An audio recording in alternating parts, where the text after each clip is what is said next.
आज occasional trekkers ग्रुपबाट धेरै कसरतपछि हाइकिङ प्लान भएको छ। दाइ हामी कहाँ गइरहेको हाइकिङ?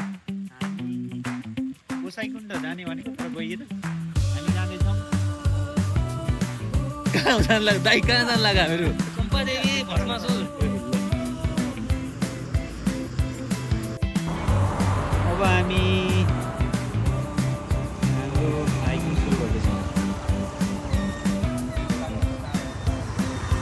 यो सामान्य सपिङ। हेलो हामी लगभग अहिले 20 मिनट जति हिँडिसक्यौँ। अघि खाजा खाएको ठाउँबाट 20 मिनट हिँडेको छौँ। अनि पर जसले हाइकिङ जाने भन्नुभएको थियो हामीलाई।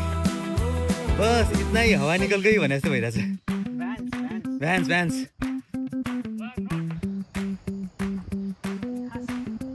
यहाँसम्म हाम्रो टार्गेट चाहिँ के हो त भन्दाखेरि चम्पादेवी भस्मासुरको हाइकिङको टार्गेट गर्ने।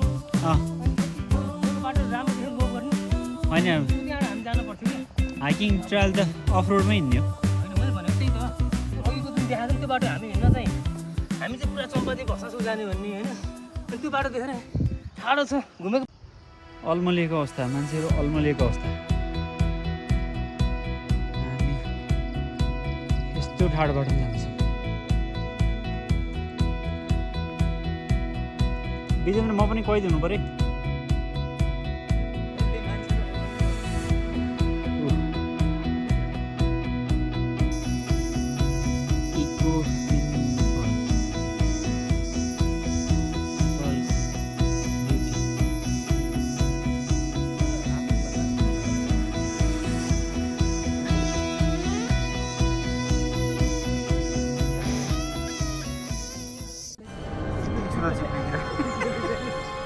गिराका बाप चिप्ले गिराका बाप।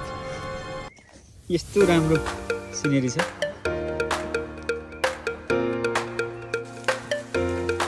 पानी पनि पर्न थाल्यो। अब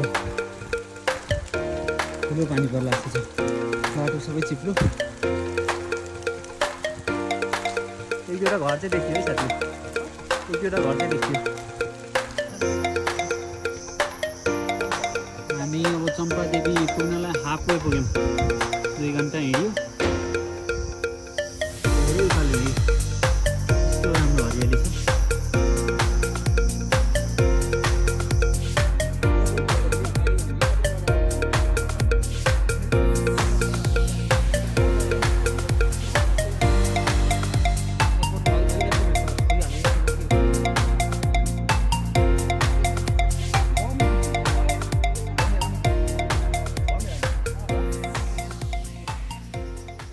हामी चम्पादेवी पनि पुग्यो।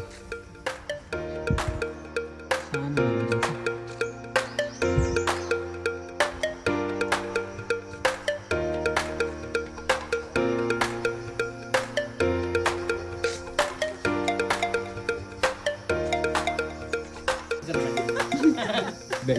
भिडियो यहाँबाट चितलाङको भ्यू, त्यहाँ पिच रोड पनि देखिन्छ।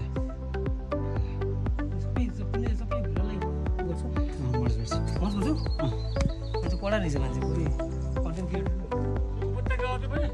चितलाङ उपत्यका खोचे खोज्छ कि पानी बग्ने खोज्छ पहिलाको। अहिले कसै मिलाएको थियो विजेन्द्र पानी पर्यो? यहाँ पानी रेन कति पर्यो? पानी भिजे नि म भित्र पुरै भिजिरहेको छ। कहाँदेखि शीर्षे लेकर पेरागन त भन्छ। यो पुरानो रोप वे अहिले चाहिँ जीर्ण अवस्थामा छ। पुरै अन्धकार छ हाम्रो ट्रेल चाहिँ। एक पहिला रङ मान्छे सिधै डाउन।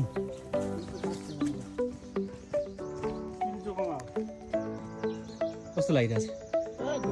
हामी चन्द्रगिरी पुग्दैछौँ भने हामी चम्पादेवीबाट भलेश्वर।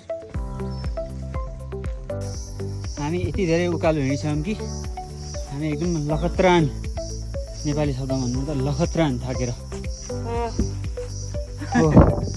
माउन्ट एभरेस्ट चढे बराबर भइरहेछ हामीले।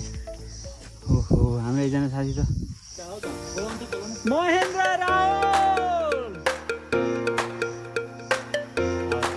सुन्ने डिस्टेन्समा पनि हुनुहुन्न तल हुनुहुन्छ महेन्द्र भाइ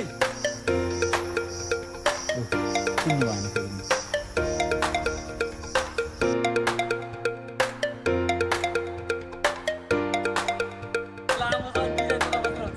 भएन मुभमेन्ट ल यो पोस्ट गर्नुपर्छ राम्रो अलिक प्रोफेसनल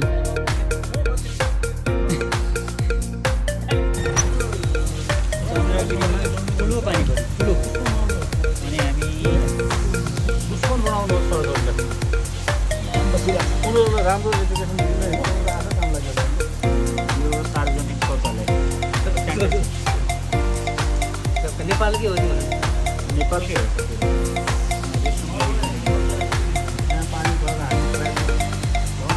होइन भन्छ कि हामी यस्तो राम्रो राखिदिएको छ होइन हाम्रो सरलाई जाडो भएर कामै हुन्छ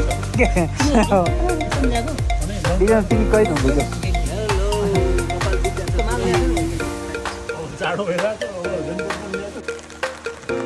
फाइनली हामी भालेश्वर महादेव पुग्यो पानी एकदम परिरहेछ